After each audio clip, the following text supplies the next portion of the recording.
Mes amis, m'ennuyer. C'est fumer cigarette, monter descendre.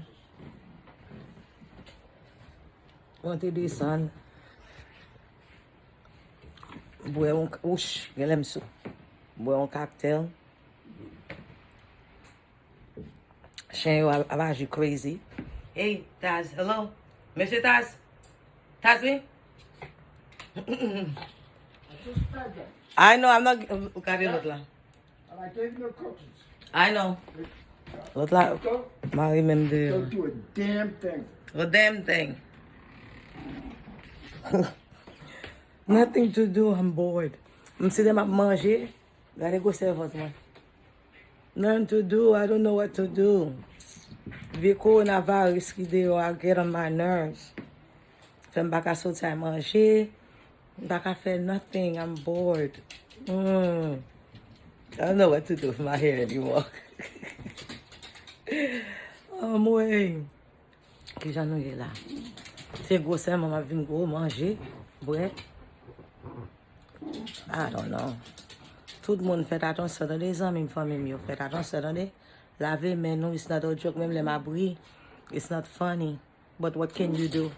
What can you do? You know? You gotta try to find something to at least make you laugh a little bit, even though it's not a real laugh.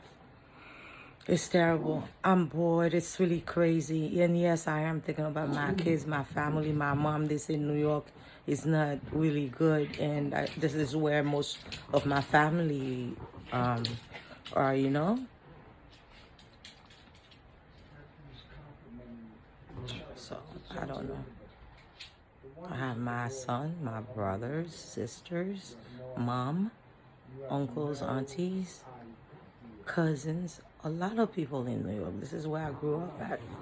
And it's really hard when they say that they're not doing good really with the coronavirus there.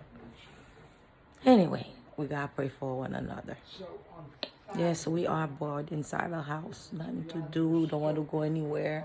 Ou pa vle ale ouke kote because ou pa vle yon moun ki gen infeksyon deja vin tousse nan figo ou swa man yon bagay. You know what I mean? You gotta be careful. So they say stay home, stay home. If you have to go outside, go. But if you don't really need to, stay home. Wash your hands. Wash your hands. Wash your hands.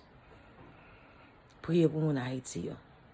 Priye pou yo. On kompon sa yo di ya ke yo pa ka rete an dan la kay. Bon, yo pa gen manje an dan kay la. So, kres ki pi danje? Rete de yo a chèche la vi yo, so a rete an dan kay la, rete an la mò. On kapab kompon yo.